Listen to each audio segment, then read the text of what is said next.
Petit disclaimer, désolé si en cours de vidéo la qualité et le son changent parce que j'ai eu un gros problème avec mon appareil photo, je ne sais pas ce qu'il a fait.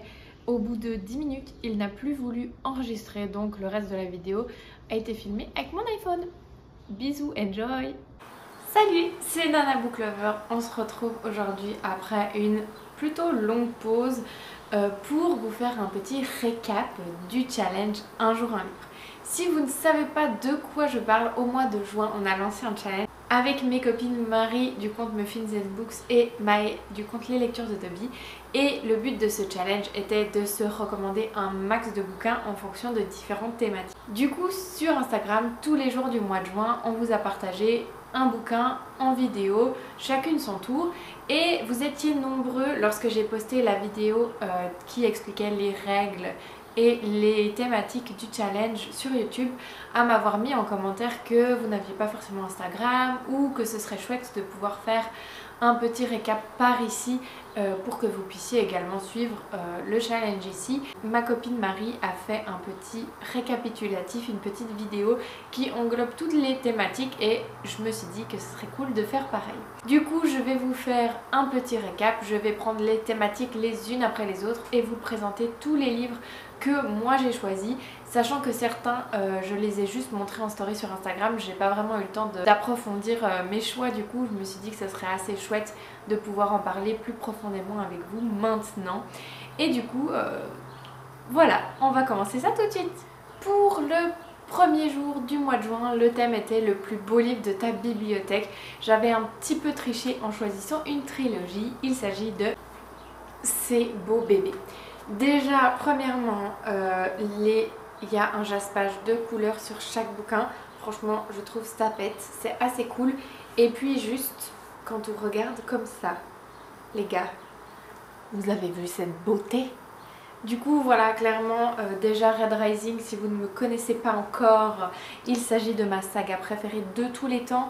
Et en plus, cette édition Fairyloot, si je dis pas de bêtises, est absolument sublime, donc forcément j'étais obligée de choisir ça pour le premier jour du challenge. On a une trop belle couverture brillante sur le devant et une citation sur le derrière pour chacun des tomes, donc franchement c'est vraiment une pépite de ma bibliothèque.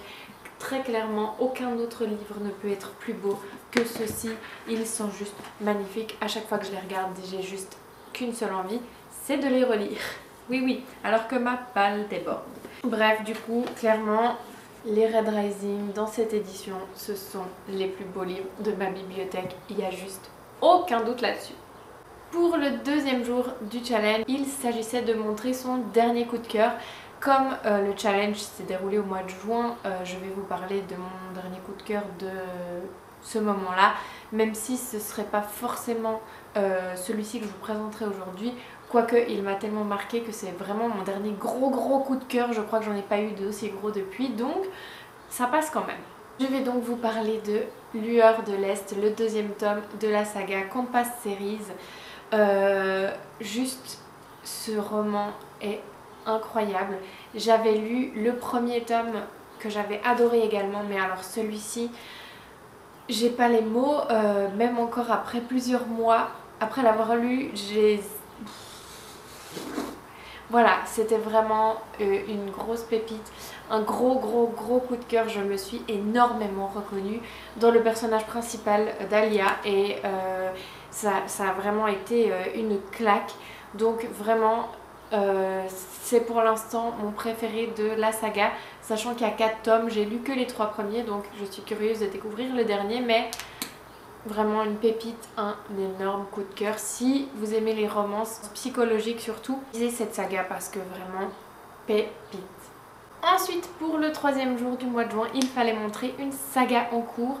Comme vous pouvez voir, ma bibliothèque derrière moi en est remplie, donc ça a été difficile de choisir. Mais je vous ai présenté ma lecture en cours à l'époque, donc quand j'étais en train de tourner le challenge, c'était ma lecture en cours. Il s'agissait de Coup de cœur et complexe.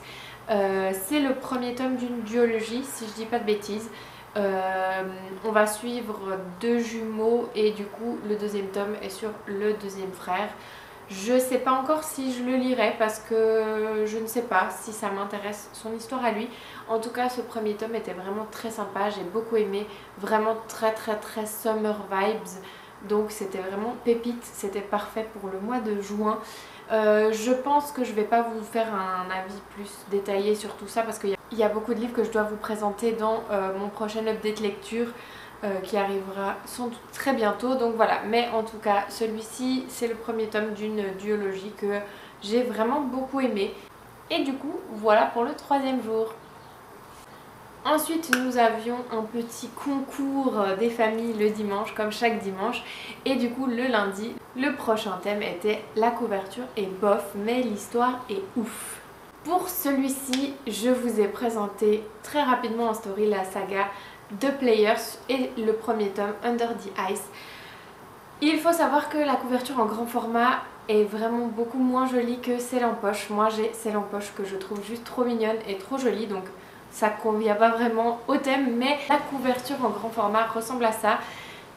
On en a marre des torts sur les couvertures, donc merci BMR de nous avoir créé une petite couverture poche vraiment trop kiki. Et cette saga, franchement, est devenue l'une de mes sagas de romance préférées. J'ai vraiment adoré les 3 tomes parce que maintenant je les ai tous finis. Je suis trop triste d'avoir quitté ces personnages, mais très clairement c'était un énorme coup de cœur pour le premier. Donc il ne faut pas vous laisser désabuser par la couverture. Foncez, lisez cette saga. Si vous aimez les sagas avec de l'humour, comme par exemple les Campus Drivers, vous allez adorer celle-ci également. Ensuite, pour le 6e thème, il s'agissait de présenter un livre que tout le monde a aimé sauf nous. Et pour ce thème, j'ai choisi de présenter Qui ment. Je ne l'ai plus du coup dans ma bibliothèque parce que effectivement je ne l'ai pas trop aimé et du coup je m'en suis débarrassée. Mais j'ai vu énormément de bons avis sur ce bouquin et notamment sur cette autrice généralement, et j'étais hyper curieuse de découvrir ce thriller young adulte, sachant que j'adore essayer de dénicher les indices, essayer de trouver qui a fait quoi. Je me suis dit que ça allait me plaire, mais malheureusement j'ai découvert le plot twist un peu avant qu'il soit révélé, et du coup j'ai trouvé assez décevant comme fin dans ce roman, et du coup ça m'a pas plus embarqué que ça. J'ai trouvé que la conclusion finale était un peu bâclée, enfin voilà, ça m'a pas convenu et du coup j'ai été vraiment très déçue.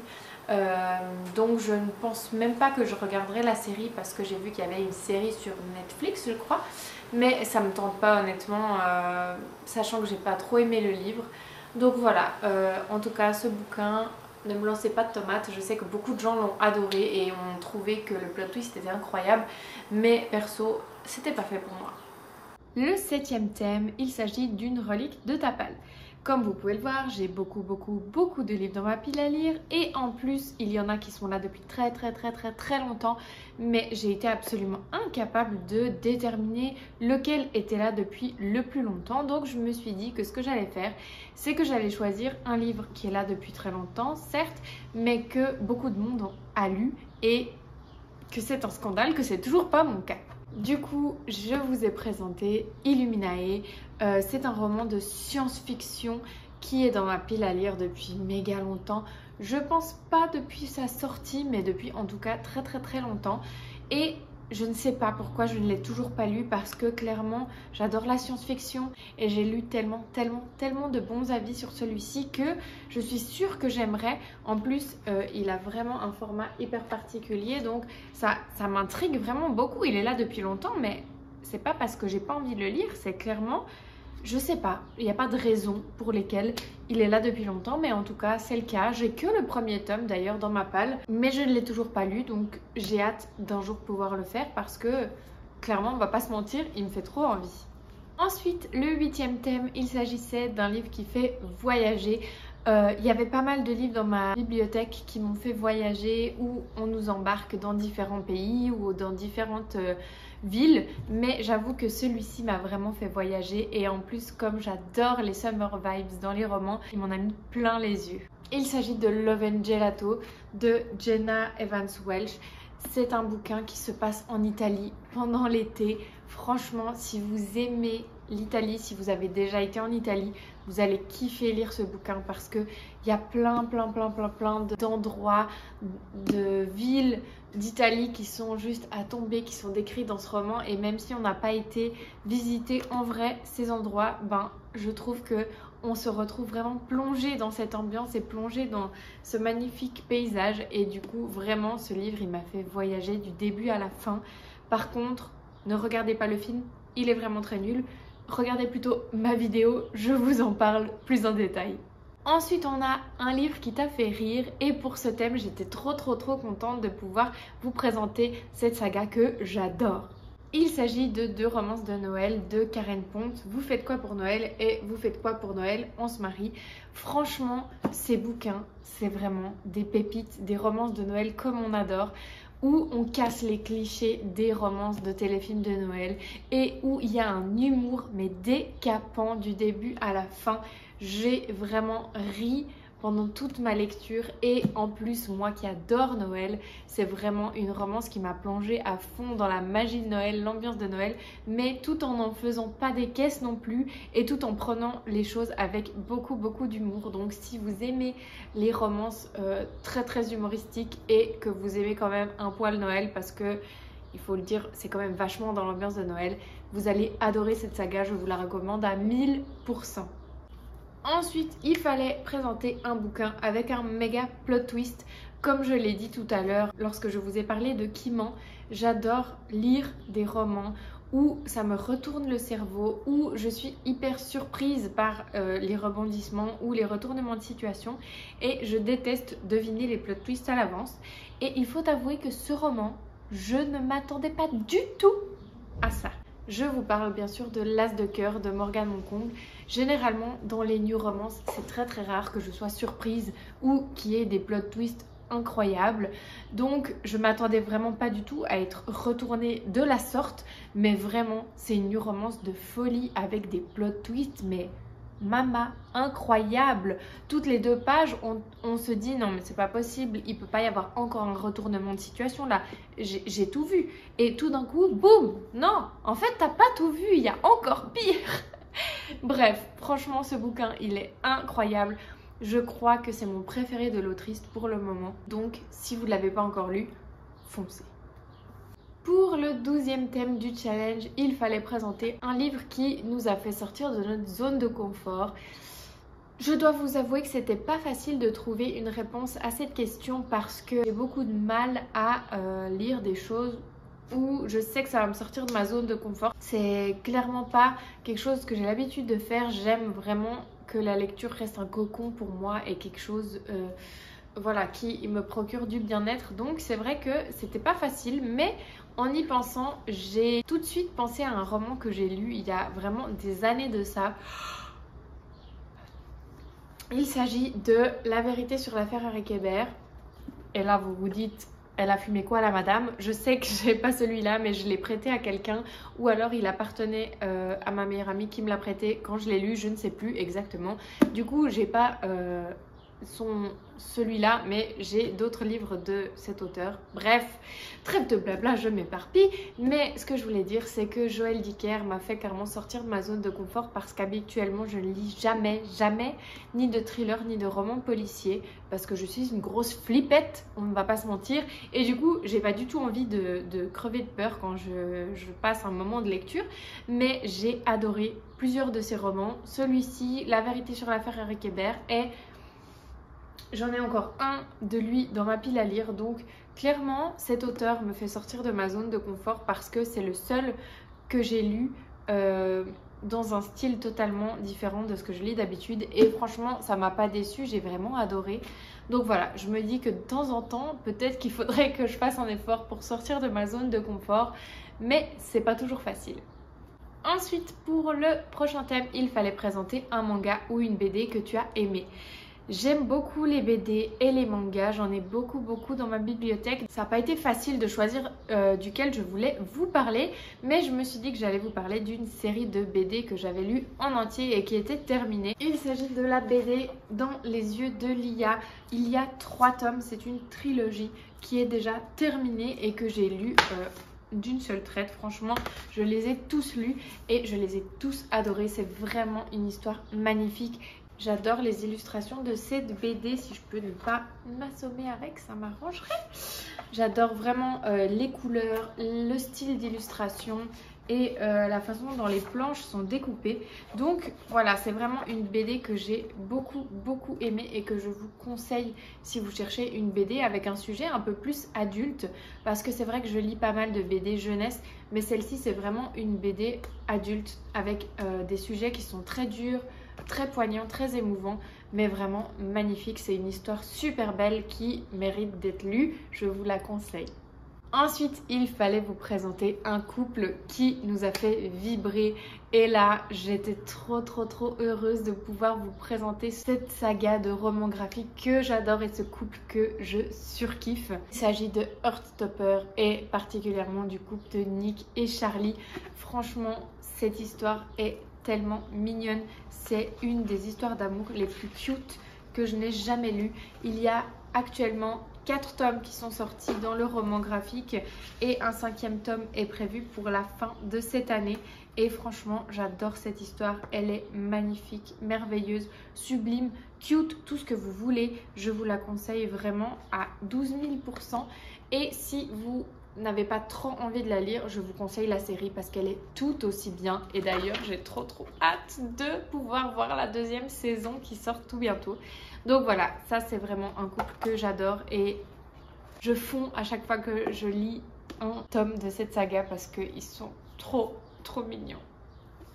Ensuite, il fallait présenter un livre qui mérite plus de hype, donc qui mérite d'être plus vu et d'être plus lu, qu'on ne voit pas beaucoup peut-être sur les réseaux actuellement. Et j'ai décidé de vous présenter la trilogie Les Puissants parce que c'est une trilogie que j'aime d'amour. Je l'ai juste adorée du début à la fin. C'était ma copine Maë qui m'avait conseillé de lire le 1er tome et j'avais lu le résumé qui ne m'avait pas plus tenté que ça, mais je m'étais dit que j'allais me laisser tenter quand même. Si elle avait adoré, il y avait de grandes chances pour que j'aime aussi. Et purée, qu'est-ce qu'elle a eu raison et qu'est-ce que je suis heureuse de l'avoir écoutée parce que vraiment c'est devenu une de mes sagas préférées. Vraiment, si vous aimez les sagas fantastiques avec un petit côté royauté et un petit peu de dystopie, je vous la conseille à 100% parce que cette saga, elle est juste merveilleuse.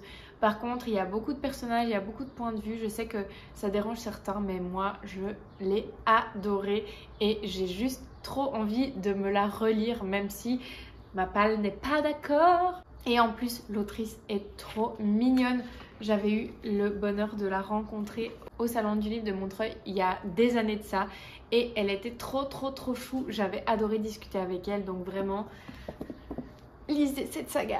Ensuite, le thème suivant était de présenter un livre qu'on avait abandonné ou mis en pause. Et là, je vais vous parler d'un livre que j'ai mis en pause. Mais j'ai vraiment hâte de le reprendre parce que il avait vraiment l'air incroyable. Il avait un super potentiel. Donc, j'ai vraiment trop hâte de le découvrir. Il s'agit de La Ville sans vent de Éléonore de Villepoix. J'ai vu beaucoup d'avis, très bons avis passer. J'avais commencé à le lire et j'avais lu genre 40 pages, c'est-à-dire rien du tout.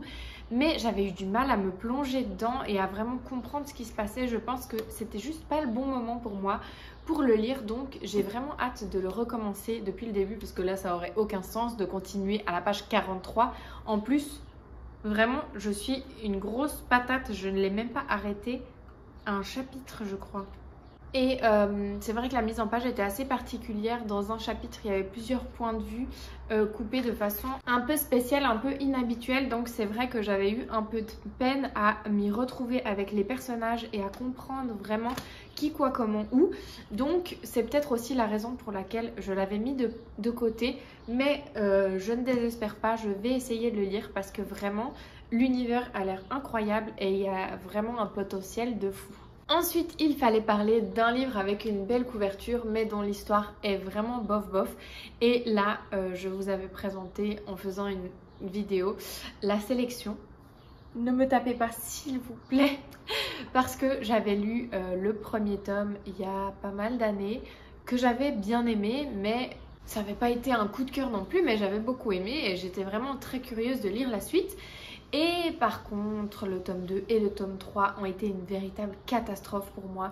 Je crois que la plume de l'autrice ne me convient pas du tout parce que j'ai lu d'autres romans d'elle que je n'ai pas aimé non plus. Donc je pense que c'est juste sa plume qui ne me convient pas. Et vraiment, j'ai eu beaucoup de mal avec le personnage d'America, qui est donc le personnage principal de la sélection. Et je n'ai juste pas réussi à lire le tome 2 en entier. J'ai terminé le tome en diagonale en lisant vraiment en lecture rapide, très accélérée, en regardant les pages en diagonale et en chopant un peu les gros points. Et j'ai fait pareil avec le tome 3 parce que j'étais juste un peu curieuse de voir si le personnage allait évoluer un peu ou pas. Il s'est avéré que non et que j'ai levé les yeux au ciel toutes les 3 pages, même en lisant en diagonale. Donc j'étais vraiment très contente de l'avoir abandonné et d'avoir vraiment lu en croix parce que c'était juste pas un livre pour moi. Je suis vraiment désolée pour tous ceux qui adorent cette saga, mais vraiment c'était non. Pour moi, c'était non. Ensuite, pour le 19e thème, nous avions un univers dans lequel tu adorerais vivre. Et là, j'étais trop contente de pouvoir vous présenter Les ailes d'émeraude d'Alexiane de Lys que j'avais lu, je sais plus, à sa sortie, il y a vraiment des années de ça, quand j'avais peut-être 14 ans. Et ça avait été un gros coup de cœur pour moi. J'ai adoré toute la saga. Et le premier tome, je l'ai relu plusieurs fois tellement j'avais kiffé. Et franchement, c'est un univers de folie où Cassiopée, qui est donc le personnage principal, se rend compte que tout d'un coup, elle a des ailes qui lui poussent dans le dos et qu'elle va se retrouver plongée dans un univers fantastique. Elle va découvrir un peuple ailé avec des pouvoirs en fonction des 5 sens humains. Et franchement, je trouvais ce principe tellement cool, tellement incroyable et j'aimerais trop pouvoir avoir des ailes moi aussi et des pouvoirs liés aux 5 sens. Je trouvais que les pouvoirs étaient tellement bien développés et que l'univers était trop intéressant. Donc clairement ça ne me dérangerait pas de vivre dans cet univers parce que vraiment il y a des trucs de fou qu'ils peuvent faire et je trouverais ça juste trop cool. Ensuite, il fallait présenter un livre avec sa créature fantastique préférée et là, il n'y avait aucun doute pour moi. J'adore les sirènes depuis que je suis toute petite. Par contre, je trouve très difficile de trouver des romans vraiment bien avec des sirènes. J'avais essayé de lire Deep Blue à l'époque que j'avais bien aimé mais sans plus. Et c'est vrai que j'ai pas lu beaucoup d'autres romans qui sont vraiment incroyables ou alors qui ont des sirènes à l'intérieur. Donc lâchez-moi vos meilleures recommandations de bouquins avec des sirènes parce que clairement j'aimerais en lire plus. Et du coup moi, un livre avec des sirènes que j'ai adoré, il s'agit de Strawberry Moon, écrit et illustré par Laia Lopez. J'adore cette illustratrice, donc j'étais trop contente de découvrir son histoire de sirène. Et franchement c'est une histoire trop pipou, super mignonne, très jeunesse mais vraiment trop chou. Et il y a 2-3 pages illustrées, c'est pas vraiment un roman graphique mais il y a 2-3 pages illustrées comme ça et franchement les illustrations sont sublimes et l'histoire est trop mimes, donc clairement c'est une histoire que j'adore. Ensuite, il fallait parler d'un livre parfait pour l'été et là j'aurais pu vous en citer tout plein mais clairement le livre parfait pour l'été, mon préféré à moi, il s'agit de L'Anti-Lune de miel de Christina Lauren. Je ne l'ai pas en ma possession parce que je l'ai en livre numérique. Il faut vraiment que je l'achète parce que juste j'adore cette histoire. Je ne sais pas pourquoi, il est toujours pas dans ma bibliothèque. Mais cette histoire est juste incroyable. On va suivre 2 personnages qui vont faire croire qu'ils sont mariés pour partir en voyage de noces à la place des mariés qui sont eux malades et cloués au lit. Et c'est du fake dating, fake mariage même, parce qu'ils se détestent et ils vont faire croire qu'ils sont en voyage de noces tous les deux à Hawaï. Donc quoi de mieux que les vibes d'un voyage à Hawaï pour être parfait pour l'été. En plus, je trouve que le personnage principal de Olive est incroyablement drôle. Elle est hyper maladroite et elle est juste trop rigolote et trop marrante à suivre en tant que personnage. Donc franchement, si vous n'avez pas lu L'Anti-Lune de miel et que vous aimez les romances, foncez parce que celle-ci, elle est juste pépite. Il fallait parler d'un livre qui nous a fait pleurer et là il y a beaucoup de livres qui m'ont fait pleurer toutes les larmes de mon corps. Dernièrement j'ai lu le premier tome de la saga Compass Series dont je vous ai parlé déjà tout à l'heure en vous présentant Les Lueurs de l'Est et du coup Tempête du Sud, le premier tome, a déchiré mon petit cœur et m'a fait pleurer plus d'une fois. Et d'ailleurs, je me souviens encore, à la fin du bouquin, il y a un petit épilogue, pas triste, hein, vraiment il est chou, mais j'ai pleuré d'émotion de me dire que j'allais quitter les personnages et que j'allais quitter cette histoire si belle qui m'avait vraiment touchée. Et vraiment, ce bouquin, il est incroyable, il est magnifique, il est merveilleux et je suis vraiment amoureuse de la plume de cette autrice. Plus j'en découvre, plus j'aime comment elle écrit. Donc vraiment, celui-là, il est waouh, magnifique et il m'a fait pleurer par des moments tristes, mais également par juste de l'émotion de me dire que cette histoire m'avait autant marqué. Donc franchement, pépite.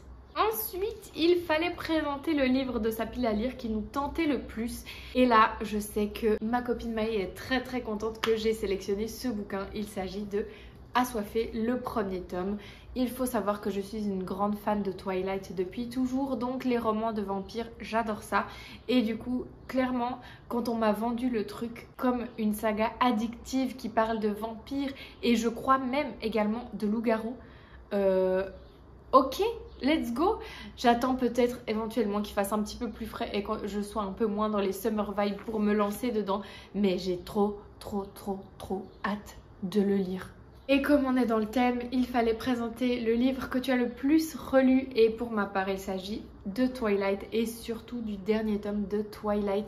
J'ai eu une phase complètement obsessive dans ma vie où je vivais, mangeais, dormais pour Twilight. Il n'y avait rien d'autre qui existait pour moi. Ça a été vraiment, je sais pas, une étape, une parenthèse dans ma vie, une bulle Twilight, où pendant plusieurs années je ne faisais que ça, lire et relire en boucle la saga. Et je sais que je crois que je les ai lus 8 fois en tout, tellement c'était ma vie. Oui, tout à fait. Donc voilà, j'ai très envie de les relire un jour parce que ça me manque. Mais clairement, Twilight, le livre que j'ai le plus relu de toute ma vie, il n'y a aucun doute là-dessus. Ensuite, il fallait présenter le livre où on a rencontré notre book boyfriend. J'ai beaucoup de book boyfriend, notamment Darrow, le personnage principal de Red Rising. Mais je me suis dit que c'était pas très rigolo de vous présenter 2 fois le même bouquin. Donc, on le laisse de côté parce que lui, tout le monde sait que c'est le mien. Et du coup, clairement, je me suis dit que j'allais vous présenter le book boyfriend extrême qui est venu juste avant Darrow. Et il s'agit de Marcus dans Phobos. Oui, j'ai eu une phase Marcus à fond quand j'ai découvert Phobos. J'ai vraiment adoré cette saga. Ça a été ma saga préférée de tous les temps jusqu'à ce que je découvre Red Rising. Donc clairement, c'était obligé que j'aie un book boyfriend à l'intérieur. Et vraiment, il y a des fois où je me dis que j'ai trop envie de relire cette saga parce qu'elle est tellement addictive et tellement incroyable, avec tellement de rebondissements et de retournements de situation de fou, que un jour ou l'autre je sais que je la relirai parce que je l'aime de tout mon cœur. Et du coup voilà, clairement Marcus est un de mes plus gros book boyfriends de ma vie. Voilà, je l'aime. Ensuite, il fallait présenter un livre qu'on a lu grâce ou à cause des réseaux sociaux. Et là encore, je ne l'ai pas parce que je l'ai prêté à ma meilleure amie qui, j'espère, l'a adoré à son tour. Il s'agit de Prince Cruel parce que je l'ai vu partout. Et je me suis dit qu'il fallait peut-être que je tente quand même de les lire. Après les avoir vus partout, c'était, voilà, le thème, le sujet me tentait bien, les fées, un univers fantasy de malade. Je me suis dit que ça allait me plaire. J'ai lu le premier tome que j'ai beaucoup aimé, mais sans plus. Je me suis dit, ouais, c'était bien. Mais c'est pas non plus le gros coup de cœur comme tout le monde le dit sur les réseaux. Enfin voilà, je comprenais pas trop la hype non plus. Mais je me suis dit que j'allais continuer parce que le tome 1 finissait quand même sur un gros cliffhanger. Donc voilà, je me suis lancée dans la suite. J'ai lu le tome 2. J'ai lu je pense un tiers du bouquin et j'arrivais pas à avancer dedans. Je l'ai mis en pause pendant plusieurs mois parce que j'arrivais pas à me remettre dedans et j'étais pas dans le bon mood. Et puis après, je l'ai repris et j'ai dévoré la suite. La fin du tome 2, je l'ai lu genre d'une traite. Très paradoxal par rapport au tout début de ma lecture. Et le tome 3, alors là, je l'ai dévoré et s'en est suivi une phase d'obsession, un peu comme pour Twilight, où je ne pensais qu'à ça. Je ne pensais qu'à ces personnages 24 heures sur 24. La moindre musique que j'entendais me faisait penser à Jude et Cardan. Vraiment, le moindre truc, tout dans ma vie me faisait penser à eux. Et du coup, vraiment, ça a été une de mes plus belles découvertes grâce à Booksta. Donc je suis trop contente parce que cette saga, je l'adore. Pour le 28e jour, il fallait présenter un livre qu'on a dévoré, qu'on a lu très vite. Il faut savoir que je suis plutôt une lectrice tortue, même si ces dernières semaines, je ne sais pas ce qui se passe. Je lis méga vite et méga beaucoup de livres. Mais bref, ça c'est un autre sujet. Je voulais vous présenter une bricasse. Parce que oui, j'ai dévoré ce bouquin en moins de 24 heures. Oui, c'est possible, je vous promets. Il faut savoir que c'est écrit assez gros et qu'il y a des grosses marges, donc promis, si vous vous lancez dedans, vous allez le lire tout aussi vite que moi. Il s'agit de Coïncidence de Julie Bras de Fer, que j'adore et que j'ai adoré et que j'ai envie de relire tellement j'ai kiffé ma race. Mais vraiment, c'est une romance incroyable, poignante, émouvante, qui vous tire les larmes. Trop belle. J'ai trop aimé cette histoire d'amour entre Austin et Ali. J'adore cette histoire et je vous la conseille à 1000% parce que vraiment ça c'est une romance pépite qui vaut la peine et qui touche des sujets hyper importants, hyper poignants. Et voilà, je l'adore et je l'ai dévorée et please dévorez-la à votre tour. Ensuite, il fallait présenter le dernier rachat, le dernier livre qu'on avait acheté. Donc là, il faut se resituer un mois en arrière. Hein. C'est le dernier livre que j'avais acheté quand on était au mois de juin, au moment du challenge. Depuis, j'ai acheté quelques livres à nouveau. Oups. Mais du coup, le dernier livre que j'avais acheté à l'époque, c'était Te dire en silence, qui est donc un autre livre de Julie Bras de Fer. Oui, vous voyez, je suis obsédée par sa plume. Elle écrit vraiment tellement bien les romances. Elle sait mesurer la romance mignonne et légère avec la bonne claque d'émotion qui arrive. Donc franchement, j'ai trop hâte de lire celui-ci. Et son précédent également, je suis un peu en retard, j'en ai 2 à lire. Mais voilà, en tout cas, j'adore ces bouquins. Ils sont toujours magnifiques et presque tous se sont finis en coup de cœur. Donc j'ai vraiment trop hâte de découvrir celui-ci également. Et le dernier bouquin, il s'agissait d'un livre qui t'a fait peur. Comme je l'ai dit tout à l'heure, j'ai beaucoup de mal à lire des trucs qui font flipper parce que les thrillers, les policiers, tout ça, c'est pas trop pour moi. Après, je fais des cauchemars.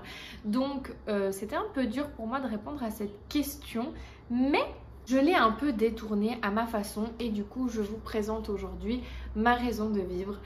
Je n'ai pas eu peur, entre guillemets, en lisant ce livre, mais c'est un livre qui aborde des sujets très difficile. Je vous conseille d'ailleurs de lire les trigger warnings si vous voulez le lire un jour parce que vraiment ça aborde des sujets hyper durs à lire et c'est plus que ça m'a fait peur de me dire que en fait ces livres sont inspirés de la vraie vie et qu'il y a des gens qui vivent ça dans la vraie vie et moi ça m'a juste tellement marqué. Ce premier tome a été très dur à lire parce que très beau mais très poignant et très émouvant et du coup pour moi c'est vraiment flippant de me dire qu'il y a des gens qui sont assez cinglés pour faire ça et voilà, c'est plus dans ce sens là qu'il m'a fait peur. Et du coup voilà, c'est tout pour ce récapitulatif de ce challenge un jour un livre. J'espère que la vidéo ne sera pas trop longue. J'ai essayé d'être assez rapide dans mes présentations mais en même temps il y avait quand même 30 livres à vous présenter. Donc voilà, n'hésitez pas à me dire en commentaire s'il y a un de ces livres qui vous tente ou si vous en avez lu certains parmi ceux que je vous ai présentés. En tout cas, moi j'ai adoré faire ce challenge avec mes copines et j'espère peut-être qu'on pourra avoir une deuxième édition l'année prochaine parce que c'était trop fun à faire. Dites-moi si vous avez participé également sur Instagram ou sur TikTok peut-être et puis si ça vous intéresserait d'avoir une prochaine édition. En tout cas, c'est tout pour moi pour cette méga longue vidéo. J'espère qu'elle vous a plu. N'hésitez pas à mettre un petit like si c'est le cas. Et puis en attendant la prochaine vidéo, je vous fais plein de gros bisous. Salut!